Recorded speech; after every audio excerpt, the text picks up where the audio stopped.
नाजरीन आदाब। प्रोग्राम कानून और इंसाफ की बात लेकर आपकी खिदमत में हाजिर हैं, जिसमें हमारा ताउन करती है स्टेट लीगल सर्विसेज अथॉरिटी। नाजरीन, वक्त इंसान की जिंदगी में एक बहुत जरूरी चीज है। हम इस वक्त को बचाने के लिए, इस वक्त का सही इस्तेमाल करने के लिए एक जगह से दूसरी जगह अगर हम कहीं ट्रैवल करते हैं या अपने ऑफिसेज में या बच्चे स्कूलों में जाते हैं तो इम्पॉर्टेंट है हम इस वक्त की कदर करें। और अगर देखा जाए इस वक्त को बचाने के लिए सबसे ज़रूरी जो है सफ़र। हमारा सफ़र इतना आसान हो गया है, जहां पहले महीनों लगते थे कहीं सफ़र करने में, अब वो घंटों में, मिनट्स में तय होता है।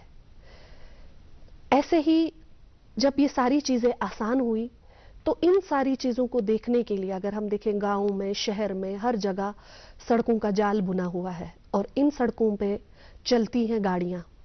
और ये गाड़ियां जो चलती हैं, ज़रूरी है कि एक कवानीन बनाया जाए इन सारी चीज़ों को मॉनिटर करने के लिए। और वाकई में ऐसे कई सारे कवानीन बनाए गए हैं और काफ़ी सारे तहफ़्फ़ुज़ात दिए गए हैं उन लोगों को जो कि सफ़र करते हैं या अपनी मंजिलें तय करते हैं इन्हीं गाड़ियों में, जिसमें तरह तरह का ट्रैफिक है। बड़ी गाड़ियां भी, छोटी गाड़ियां भी, मोटरसाइकिल्स भी, सब चीज़ें कवर होती हैं। तो ऐसे ही आज जो हमारे प्रोग्राम में एक मौजू है जो हमने आज के प्रोग्राम के लिए चुना है, वो है मोटर व्हीकल एक्ट 1988। हम बात करेंगे कि क्या है ये एक्ट, क्यों ज़रूरत पड़ी इस एक्ट को बनाने की और क्या क्या तहफ़्फ़ुज़ात दिए गए हैं इस एक्ट के तहत एक आम शख्स को।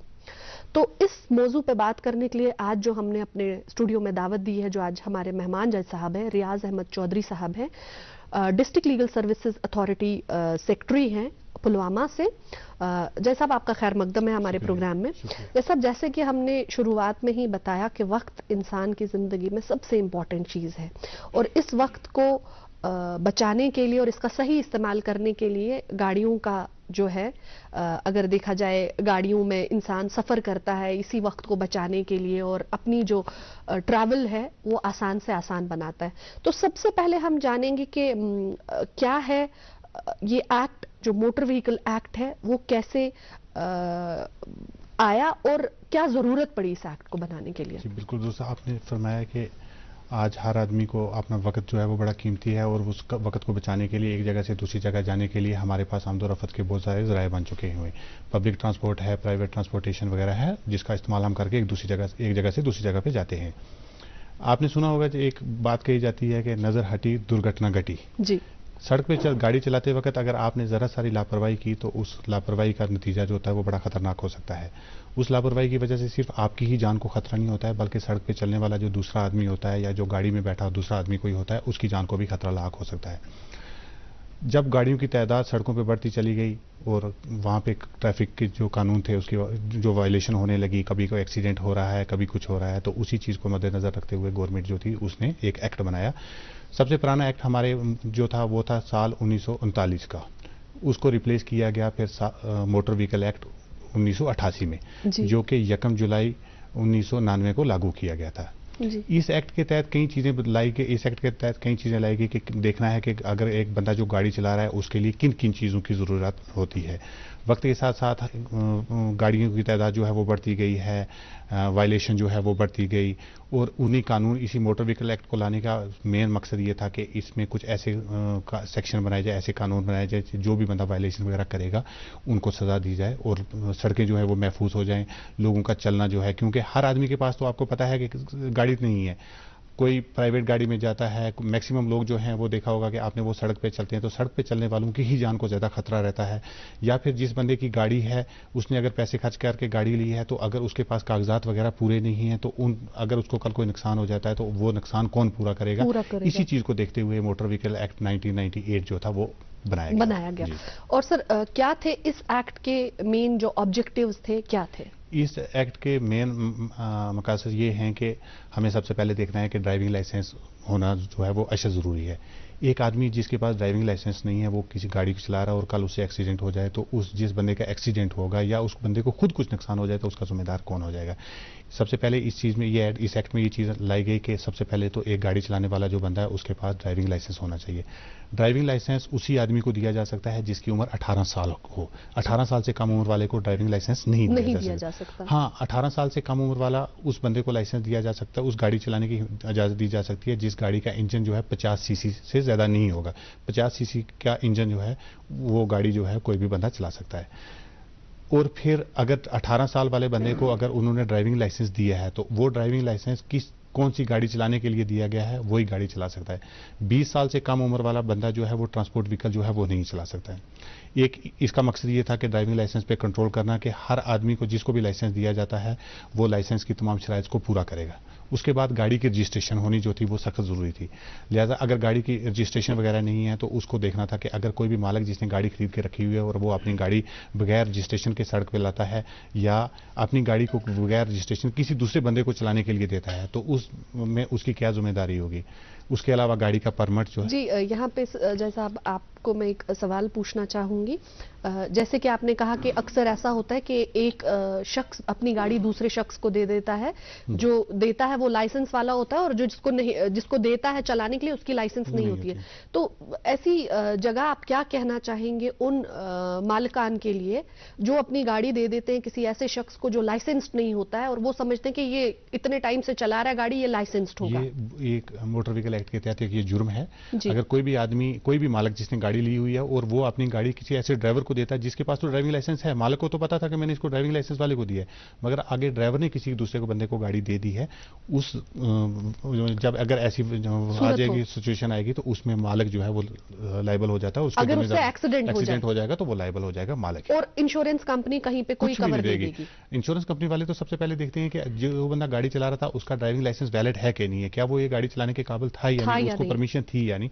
तो लिहाजा मालिकों को ये सबसे पहले ये देखना है कि जब भी हम अगर गाड़ी किसी को दे रहे हैं तो उसका सबसे पहले लाइसेंस चेक करना है और लाइसेंस चेक करने के बाद ये भी देखना है कि कहीं उसका लाइसेंस कैंसिल तो नहीं हुआ है। कई बार होता है वो बताते नहीं है ड्राइवर, तो अगर लाइसेंस कैंसिल हो चुका हुआ या कोई ऐसा आदमी है जिसको गवर्नमेंट की तरफ से उस पर पाबंदी लगी हुई है कि ये बंदा गाड़ी नहीं चला सकता, उस बंदे को भी गाड़ी मालिक ने नहीं देनी है। क्योंकि कल को फिर जब इंश्योरेंस पे क्लेम आ जाती है तो काफी टेक्निकल चीजों को टच किया जाता है और उसकी वजह से सारा कुछ जो है वो मालिक पे बर्डन पड़ता है। अक्सर ऐसा होता है कि गाड़ी जो एक ऐसा ड्राइवर चला रहा होता है जिसके पास वैलिड ड्राइविंग लाइसेंस नहीं होता है और कहीं खदान ख्वासा कहीं किसी का एक्सीडेंट हो जाता है, तो उस एक्सीडेंट होने के बाद जब इंश्योरेंस क्लेम किया जाता है तो इंश्योरेंस कंपनी वाले ये सबसे पहले ऑब्जेक्शन लेते हैं कि क्योंकि इसके पास ड्राइविंग लाइसेंस नहीं था लिहाजा कंपनी जो है वो लायबल नहीं है।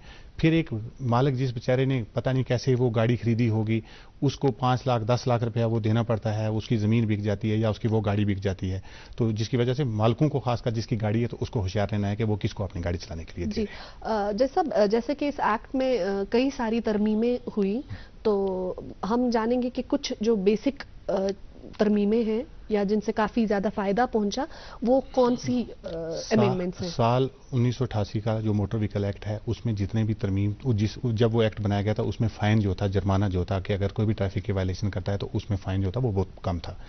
जैसे ड्राइविंग लाइसेंस का मिनिमम 250 रुपया था अगर कोई बगैर लाइसेंस के गाड़ी चला रहा है और मैक्सिमम 500 रुपया था। ऐसे इंश्योरेंस का 1000 रुपया था, ऐसी लिमिट रखी गई थी। 2019 में एक अमेंडमेंट बिल लाया गया जो उसी साल सितंबर में मंजूर भी हो गया। उस एक्ट के तहत थोड़ी सारे फाइन की जो थी लिमिट जो थी वो बढ़ाई गई और उसमें कुछ और भी तरमीम लाई गई कि जैसे अगर पहले था कि आपको गाड़ी में अपने डॉक्यूमेंट्स वगैरह जो है वो जरूरी लेके चलने होते हैं, उस अमेंडमेंट के तहत ये रखा गया कि आप अपनी गाड़ी में अपने ओरिजिनल डॉक्यूमेंट्स जो है वो साथ में लेके नहीं चलेंगे, आप सॉफ्ट कॉपी भी उनके साथ रख सकते हो। अगर आपको कोई पुलिस वाला अपने डॉक्यूमेंट्स वगैरह पूछता है तो आप अगर आपके पास सॉफ्ट कॉपी है तो वो आप उनको पेश कर सकते हो। फिर 2020 में दोबारा इस एक्ट में अमेंडमेंट हुई। 2020 के एक्ट में जितना भी कंपनसेशन जो पेनल्टीज थी जो अगर कोई भी वायलेटर है उस पर जितना भी फाइन किया जा सकता था वो बहुत ज्यादा बढ़ा दिया गया। जैसे अगर आज कोई बंदा अगर बगैर लाइसेंस की गाड़ी चला रहा है तो उसको कम से कम 5000 रुपया जुर्माना होता है और 2 साल की सजा भी होती है, उसका लाइसेंस कैंसिल भी हो सकता है।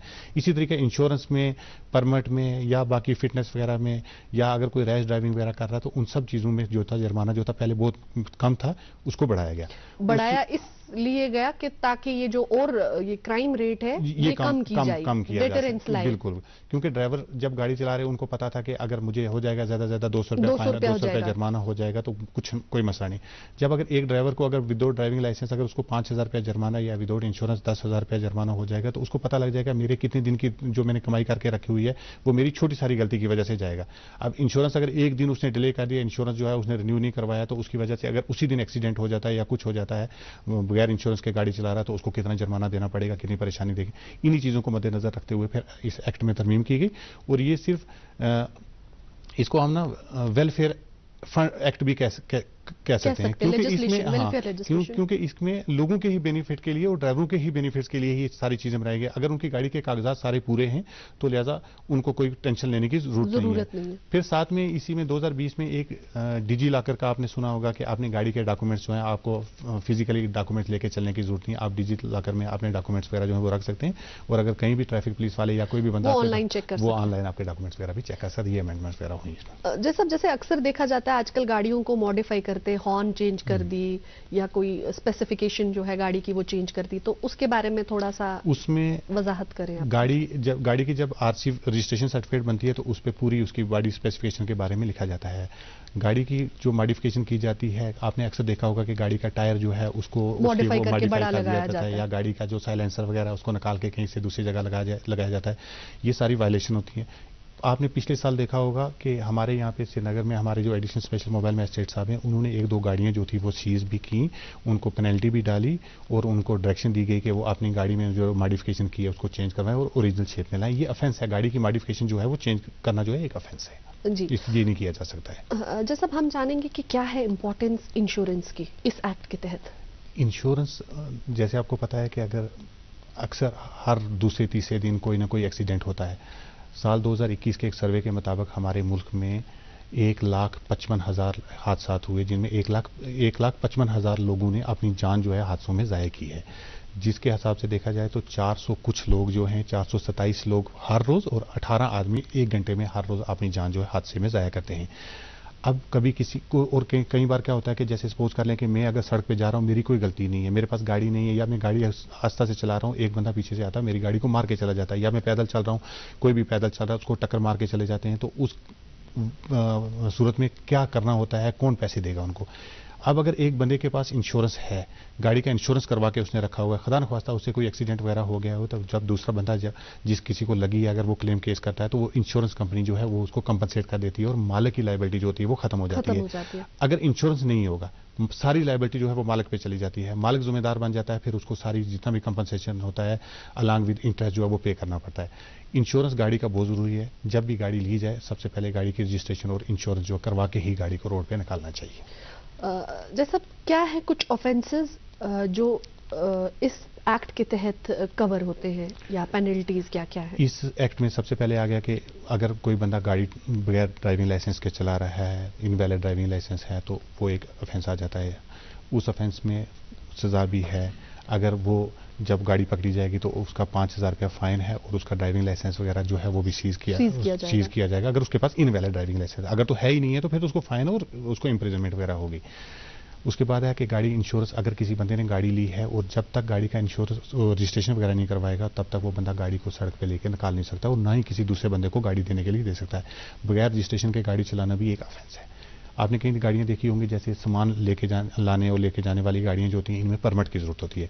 कुछ गाड़ियां जैसे सेंट्रल गवर्नमेंट की गाड़ियां या स्टेट गवर्नमेंट की या लोकल म्यूनसिपैलिटीज़ की गाड़ी या पुलिस की गाड़ियां या और कुछ गाड़ियां जो गवर्नमेंट्स की गाड़ियां होती हैं उनके लिए परमिट्स की जरूरत नहीं होती है। मगर जो बड़ी गाड़ियां होती हैं जिनमें सामान लाना और लेके जाना होता है इनमें परमिट्स की जरूरत होती है। और विदाउट परमिट जो है गाड़ी को बाहर सड़क पर निकालना या एक जगह से दूसरी जगह या जैसे लोकल एरिया में अगर उन गाड़ियों का परमिट है कि वो एक लोकल एरिया में ही चल सकती हैं, उस एरिया से अगर वो बाहर जाएंगी और वहां पर एक्सीडेंट कर जाएंगी तो वो विदाउट परमिट गई हुई थी, वो भी एक विदाउट परमिट जाना भी एक ऑफेंस है। ऐसे ही इंश्योरेंस के बगैर गाड़ी निकालना। अच्छा, कई बार आपने देखा होगा कि सीट बेल्ट गाड़ी में लगाना जो जरूरी है। सीट बेल्ट के बगैर आज तो आपने ऐसे हमने ये सुना है कि गाड़ियों में जब तक सीट बेल्ट नहीं लगी होगी तो आपका अगर खुदा न ख्वास्ता कोई एक्सीडेंट वगैरह होता है तो आपका एयर बैग वगैरह जो गाड़ी में सिर्फ आपकी प्रोटेक्शन के लिए लगा के रखा होता है वो एयर बैग नहीं खुलता है।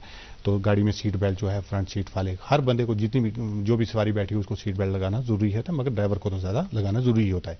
उसके अलावा हेलमेट, मोटरसाइकिल अगर बच्चे लेके जा रहे हैं कहीं, मैक्सिमम टाइम आपने आजकल देखा होगा कि बच्चे जो है स्टंट कर रहे होते हैं तो जब स्टंट करने के लिए पिछले दिनों में आपने सुना होगा बुलवार्ड रोड पे हम एक बच्चे की जान गई है, और कई कई जगह हर रोज हम सुनते हैं, और हम खुद भी देखते हैं, हाँ हम खुद भी देखते हैं कि बच्चे जो हैं 18 साल से कम वाली उम्र वाले बच्चे जो हैं वो गाड़ियां मोटरसाइकिल वगैरह लेके निकल रहे होते हैं और वो स्टंट कर रहे होते हैं, जिससे कई जगह तो हमने ऐसा देखा कि जिस चीज खदान ख्वास्ता अगर किसी ने हेलमेट नहीं लगाया तो अगर वो कहीं जाके सड़क पे टकराया उसका तो हेड इंजरी होगी और ऑन स्पॉट के किसी की डेथ भी हुई। और मैक्सिमम केसेस में ऐसा भी होता है कि अगर किसी ने हेलमेट लगा के रखी होती है तो उसको बॉडीली इंजरी हो जाती है मगर हेड इंजरी से बच जाता है। हेलमेट लगाना जो है वो बहुत जरूरी है। उसके अलावा अगर आप एक नाबालग बच्चे को गाड़ी चलाना दे रहे हो, उसमें जो नाबालग बच्चे के जो गार्डियन होते हैं वो उसके जिम्मेदार होते हैं, उनको जो है फाइन भी होता है, 25,000 रुपया फाइन हो जाता है और शायद 2 साल की सजा भी है, और उस गाड़ी का लाइसेंस वो रजिस्ट्रेशन सर्टिफिकेट जो होती है वो 1 साल के लिए कैंसिल हो जाती है, और जो बच्चा जो गाड़ी चला रहा होता है 18 साल वो जब तक 25 साल का हो जाता है तब तक वो लाइसेंस लेने के काबिल नहीं रहता है। ये इसमें कुछ यानी इतनी सख्ती से पेश आया जा सकता है वैसे वायलेटर्स के साथ। जैसा हम अक्सर देखते हैं, जैसे कहीं कुछ थोड़ा सा अगर सिटी से दूर है कोई इलाका तो हम देखते हैं आजकल बच्चे छोटे छोटे ट्रैक्टर्स लेकर गलियों से निकलते हैं, उनके लिए वो एक मशगल्ला सा रहता है, वो उनको लगता है कि कोई अच्छी चीज वो कर रहे हैं। तो वैसी सूरत में क्या है आपका कहना? आज सिर्फ मैंने अभी जैसे आपको कहा कि बच्चे स्टंट कर रहे होते हैं, सिर्फ मोटरसाइकिल ही नहीं है, ट्रैक्टर चला रहे होते हैं, छोटी गाड़ियां चला रहे होते हैं, टाटा मोबाइल या छोटी जो भी जिनमें सामान एक जगह से दूसरी जगह लेके जाते हैं। टिप्पर देखे होंगे आपने कि आज बच्चे जो हैं वो 18 साल से कम उम्र वाले बच्चे जो हैं वो टिप्पर चलाते हैं। अगर इन बच्चों से कोई हादसा हो जाता है, किसी को कोई बंदा जख्मी हो जाता है या कोई बंदा मर जाता है तो उसकी सारी लायबिलिटी जो होती है वो उसके पेरेंट्स पे चली जाती है, और जो गाड़ी का मालिक होता है, मालिक को सबसे पहले ये देखना होता है कि जब तक मेरी गाड़ी को कौन चला रहा है। अगर कोई गाड़ी सबसे पहले तो नाबालग बच्चे को जिसकी उम्र 18 साल से कम है उसको तो गाड़ी देना ही जुर्म है, और अगर देंगे तो फिर मैंने आपको बताया कि उसमें जुर्माना कितना है, उसका लाइसेंस कैंसिल हो सकता है, गाड़ी जो है वो चीज़ हो सकती है, गाड़ी की रजिस्ट्रेशन वगैरह जो है कैंसिल हो जाती है। हमें देखना है, हमारी खुद की जिम्मेदारी है, अगर मेरे पास गाड़ी है मैं किसी को दे रहा हूं तो मुझे देखना है मेरी गाड़ी को, मुझे वॉच करना है कि मेरी गाड़ी को कौन चला रहा है, और बच्चों को खासकर गाड़ी चलाने के लिए नहीं देनी है। जी, जैसा लीगल सर्विस अथॉरिटी का क्या रोल है? जैसे मैक्ट ट्राइब्यूनल्स हैं, इनके साथ कैसे शाना बशाना ये काम कर रहे हैं, कैसे लोक अदालत कंडक्ट हो रही हैं ताकि लोगों के केसेस का निपटारा हो सके? अभी 15 अप्रैल को हमारी MACT की एक लोक अदालत जो है थ्रोड UT जो है वो मुनक्कद की जा रही है। इसमें सिर्फ उन्हीं केसेस को देखा जाएगा जो मोटर एक्सीडेंट क्लेम ट्रिब्यूनल के केसेस हैं, जिनमें किसी का एक्सीडेंट हुआ है, किसी की डेथ हुई है और किसी की कोई इंजरी हुई है, उन्हीं केसेस को देखा जा रहा है। इन केसेस में हम सबसे पहले तो हमारी लीगल एड की ये जिम्मेदारी रहती है कि हम इलाकों में जाके स्कूलों में, कॉलेजों में या हर जगह कहीं कहीं प्रोग्राम करते हैं और बच्चों को अवेयर करवाते हैं और लोगों को अवेयर करते हैं कि आपने गाड़ी जो है वो बच्चों को नहीं देनी है, और उनको बताते हैं कि अगर आपने गाड़ी लिया तो गाड़ी निकालने से पहले आपको किन किन चीज़ों का प्रिकॉशनरी मेजर जो है आपने लेने हैं। सबसे पहले आपको ड्राइविंग लाइसेंस देखना है, गाड़ी का इंश्योरेंस है नहीं है, परमिट है नहीं है, रजिस्ट्रेशन सर्टिफिकेट है नहीं है, ये सारी चीज़ें देखनी है। अगर किसी को आपने गाड़ी दी है तो डिस्ट्रिक्ट लीगल सर्विस अथॉरिटी का एम रोल यही है कि हम लोगों को अवेयर करते हैं, और फिर जब MACT के केसेस लोक अदालत में लगते हैं तो हम वहाँ पे कोशिश ये करते हैं, हमारे जजेस साहिबान या हम मिलकर वहाँ पे कोशिश करते हैं कि एमिकेबल सेटलमेंट वगैरह हो जाए। रूटीन में अगर केसेस जो हैं वो कोर्ट में चलते रहेंगे तो उनको बहुत ज़्यादा टाइम लग जाता है। एक केस को डिस्पोज ऑफ करने में कम से कम 5 साल लगते हैं। सबसे पहले जिसने केस फाइल किया होता है वो अपने विटनेस लेके आता है, फिर उसको एक्सपर्ट विटनेस, इंश्योरेंस कंपनी वाले एक्सपर्ट विटनेस लाते हैं, हमने डॉक्टर को लाना है, करते करते कभी बीच में जज साहिबान की ट्रांसफर होगी, कभी कुछ होता है, कभी वकील नहीं आ पाया, कभी कुछ होता है, उसकी वजह से वो केस जो है वो लटक जाते हैं। लोक अदालत में जब MACT का अवार्ड वगैरह हो जाता है तो वो एक डिग्री की तरह हो जाता है, जो ना चैलेंज होता है, और वो फाइनल हो जाता है, पार्टीज को उसी वक्त पैसे देने होते हैं, और वहां पे आपको क्विकली जो है वो रिलीफ वगैरह वहां मिल जाता है। क्या एक शख्स जैसे फाइल करता है, कोई पिटिशन दायर करता है, क्या वो जरूरी है कि वो उसी टाइम यानी पहली या दूसरी ही पेशी में लोक अदालत के लिए अपना केस रिकमेंड करवाए? अगर केस फाइल करने के बाद आपको पता है कि सबसे पहले अपोजिट पार्टी जो होती है उसको नोटिस दिया जाता है। अगर अपोजिट पार्टी आ जाती है और पार्टीज का इंश्योरेंस कंपनी वाले तो सबसे पहले वो वेरीफाई करेंगे कि ड्राइविंग लाइसेंस था यानी इसके पास इंश्योरेंस है। इंश्योरेंस तो नेचुरली होगा ही, तभी इंश्योरेंस कंपनी को पार्टी बनाया जाता है। रजिस्ट्रेशन देखते हैं कि गाड़ी की रजिस्ट्रेशन वैलिड थी, क्योंकि सारे देखने के बाद जब वो देखते हैं कि हाँ ये केस ठीक है, इसमें ड्राइविंग लाइसेंस, रजिस्ट्रेशन सर्टिफिकेट वगैरह ठीक है, उसके बाद पार्टीज के साथ या उनके जो काउंसिल होता है उसके साथ वो टेबल पे आते हैं और बात करते हैं और कंप्रोमाइज कर सकते हैं। ये जरूरी नहीं है कि आप 6 महीने केस चलाओ, साल केस चलाओ या 2 साल केस चलाओ, अगर इंश्योरेंस कंपनी का और पार्टीज का सेटलमेंट हो जाती है तो वो 1-2 तारीखों पे ही केस को अपने को सेटलमेंट कर सकते हैं उससे, क्योंकि एक बंदा कोर्ट में हरा, एक बंदे की जिसको इंजरी हुई है या उनके घर में कोई डेथ हुई है, अब उनको कोर्ट में आना, कोर्ट के प्रोसीजर के बारे में आपको पता ही है कि कोर्ट का प्रोसीजर बड़ा लेंथी होता है, तो लिहाजा बेहतर है कि अगर इंश्योरेंस कंपनी के साथ उनका कंप्रोमाइज हो जाए तो ज्यादा बेहतर हो, जल्दी, और वो भी लोक अदालत में हो जाए तो अच्छी बात है। जैसे कि हम अक्सर देखते हैं कि जैसे अभी आपने कहा था कि बच्चे स्टंट करते हुए हमें नजर आते हैं, ऐसी सूरत में अगर हम कहीं देखते हैं, अपने किसी इलाके में देखते हैं कोई बच्चा स्टंट कर रहा है अर्ली मॉर्निंग, क्योंकि आजकल अब अगर बच्चों की ट्यूशन स्टार्ट हो गई है, वो बहुत सवेरे घर से निकलते हैं, तो वैसी सूरत में हमने कहाँ शिकायत जो है अपनी, कोई हेल्पलाइन नंबर या कोई ऐसा जहां हमने शिकायत अपनी दर्ज करनी है या बतानी है आगे? आज वक्त के साथ साथ हर चीज़ हाईटेक होती जा रही है। आज आपने देखा होगा हमारे स्मार्ट सिटी का प्रोजेक्ट चल रहा है, इसमें इतने ट्रैफिक पुलिस वालों ने इतने कैमरे वगैरह लगा के रखे हुए हैं। आज आने वाला वक्त तो ऐसा हो जाएगा कि किसी ट्रैफिक पुलिस वाले को वहाँ पे ट्रैफिक सिग्नल पे खड़े होने की भी जरूरत नहीं पड़ेगी, कि सारा सिस्टम जो है वो एक कमरे के अंदर से बैठ के जो है सारा कुछ किया जा सकता है। आज आपने देखा होगा कि कहीं कहीं जगहों पर, या जो जैसे मेट्रो सिटीज़ में, जैसे दिल्ली में या बाकी वाली सिटीज़ में, आपने देखा होगा कि आज ट्रैफिक पुलिस वाले कम हैं और वो फिजिकली चलान किसी का नहीं करते हैं। एक बंदा वायलेशन कर रहा है, फौरन उसी का कैमरा जो है वो क्लिक करता है और उसी वक्त उसको ट्रैफिक चालान जो ई चालान जो है उसके घर में पहुंच जाता है। इसी चीज को एक तो वहां पे हमारी रिपोर्टिंग जो है फौरन हो जाती है कि हम देखेंगे नहीं यार, हम रिपोर्ट करेंगे जाके पुलिस वालों को। अगर पहले तो हमारी जिम्मेदारी ये बनती है कि अगर हम ऐसा कहीं देख रहे हैं तो अगर हमारे पास, क्योंकि आज तो हर आदमी के पास मोबाइल है, उसको उसी वक्त रिकॉर्डिंग करनी है और कंसर्न जो ट्रैफिक पुलिस है उनके पास उनको शिकायत करनी है कि ये बंदा जो है इसने ये वायलेशन की है, स्टंट कर रहा था, इसने अपनी जिंदगी और अपनी दूसरे किसी आदमी की सड़क पर चलने वाले की जिंदगी को खतरे में डाला है, तो उनके पास कंप्लेंट की जा सकती है। दूसरा, कैमरे तो लगे हुए हैं, वो तो उसी वक्त आपका सारा कुछ देख रहे हैं, और अगर खदान ख्वास्ता ऐसा लगता है कि किसी ऐसा कुछ किया, उसकी गाड़ी भी सीज होती है और उसका लाइसेंस वगैरह भी जो है वो भी कैंसिल किया जाता है। यूं सूचित है क्यों तम खोत तेज यानी स्पीड प्लस बे प्रत 5G स्मार्टफोनस खतर बनोमुत यानी टेक्नोलॉजी प्लस ते ये क्या छो एयरटेल 5G प्लस अद कह 5G क्या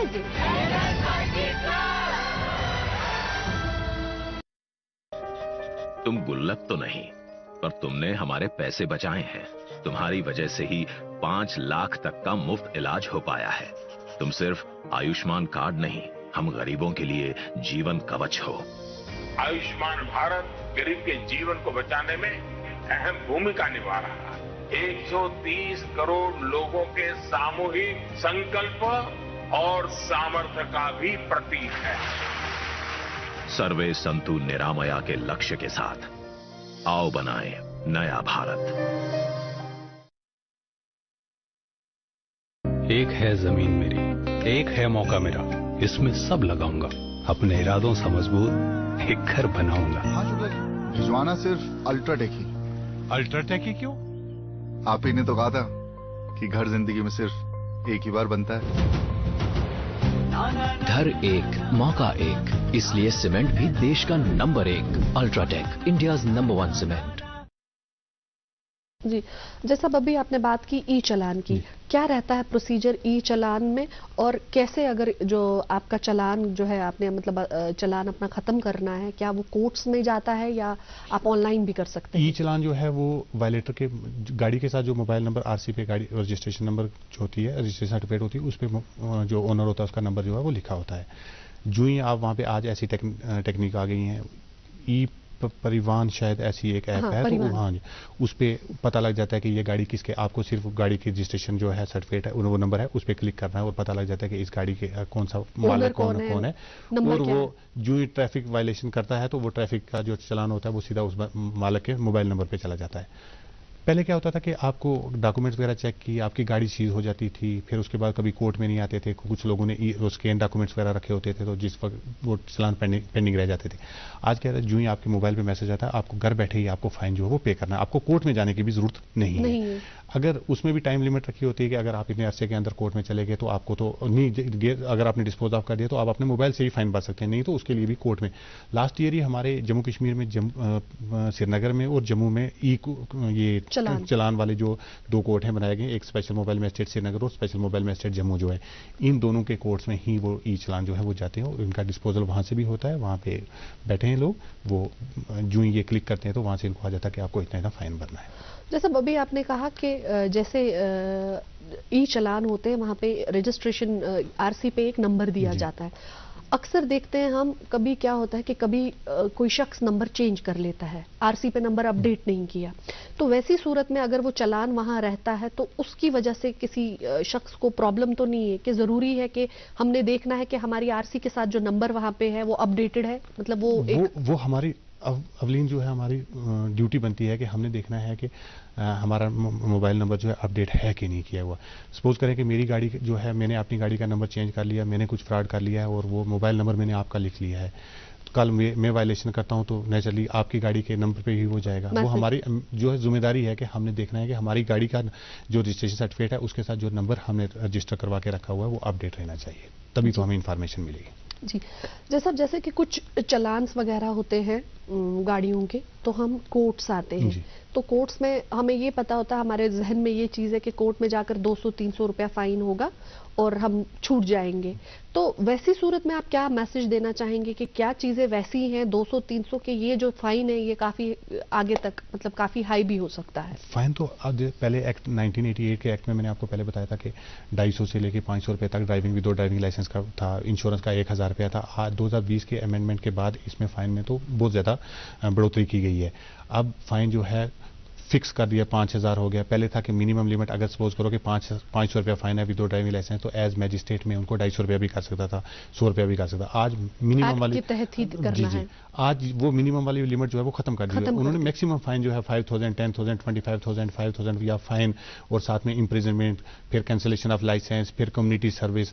पिछले दिनों में आपने भी पढ़ा होगा कि किसी बाहर के हमारे किसी स्टेट में किसी बंदे ने उससे एक्सीडेंट हुआ, उसका केस चल रहा था, तो जब जज साहब ने लास्ट में देखा कि हाँ ये बंदा कसूरवार है, इसने एक्सीडेंट किया और किसी दूसरे बंदे को इंजर्ड किया है, तो जज साहब ने उसको क्या सजा दी, उसको ये कहा कि आपने 25 दिन तक लगातार 5 वक्त नमाज जो है पढ़नी है और आपने कम्युनिटी सर्विस जो है वहां पे जाके करनी है। आज हर जगह ये छोटे मोटे ऑफेंस में हम क्या कहते हैं कि उनको बोलते हैं कि आपने जाके 5 प्लांट लगाने हैं किसी इलाके में, आपने मस्जिद में जाके काम करना है या मंदिर में जाके या गुरुद्वारे में या कहीं किसी सोसाइटी में, हम उनको बेचते हैं कि आपको ये भी एक सजा है, ताकि उससे उनको एक सबक मिल जाए कि यार आने वाले वक्त में मुझे होशियार और मुहतात रहना है। अजय साहब, आपका एक मैसेज जो हमारे नाजरीन के लिए हो इस एक्ट के हवाले से?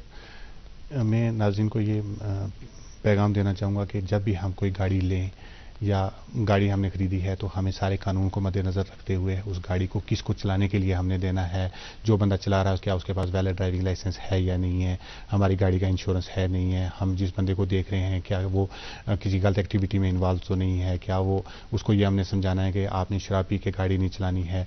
अगर कोई जैसे एम्बुलेंस वगैरह कोई आ रही है तो उसको हमने बताना है कि आपने सड़क पे, अक्सर हमने देखा, आपने भी देखा है, हमने भी देखा है कि कभी कभी एम्बुलेंस वगैरह आ रही होती है तो लोग हम जगह नहीं देते हैं उसको। सबसे पहले हमारी जिम्मेदारी होती है कि अगर एक एम्बुलेंस वगैरह आ रही है तो उसमें किसी की जान का कोई मसला बना होता है, कोई बंदा इतना सीरियस होता है कि अगर उसको 1 या 2 मिनट डिले हो गया तो उसकी जान जा सकती है। हमारी जिम्मेदारी बनती है कि हमने उसको रास्ता देना है। और पेरेंट्स को सबसे पहले देखना है कि जब भी आप अपने बच्चों को गाड़ी दें, सबसे पहले तो 18 साल से कम उम्र वाले बच्चे को गाड़ी देनी नहीं है। अगर आप दे रहे, सबसे ये भी सोचना है कि अगर खुदा न ख्वास्ता मैंने नहीं दी है, मगर हम इस बात को लेके बैठे रहे कि मैंने अपने बच्चे को अपनी गाड़ी नहीं दी है, मगर इस बात का भी ख्याल रखना है कि क्या मेरा बच्चा जो है किसी दूसरे की, जो उसका दोस्त है, उसको अगर उसके पेरेंट्स ने गाड़ी दी हुई है, क्या मेरा बच्चा उसके साथ मिलकर कहीं गाड़ी पे कोई स्टंट तो नहीं कर रहा, या मेरा बच्चा गाड़ी चला तो नहीं रहा है जिसके पास लाइसेंस नहीं है। पेरेंट्स को बहुत होशियार रहने की जरूरत है। पेरेंट्स को बहुत होशियार रहना। जैसा अब आपका हमारे प्रोग्राम में आने के लिए बहुत बहुत शुक्रिया। नाजरीन, उम्मीद करते हैं कि आज जो भी बातें आपके साथ शेयर की हमने, आप जरूर उस पर अमल करेंगे। नाजरीन, ऐसे ही एक और मौजू के साथ आपकी खिदमत में फिर हाजिर होंगे। जब तक के लिए अल्लाह हाफिज।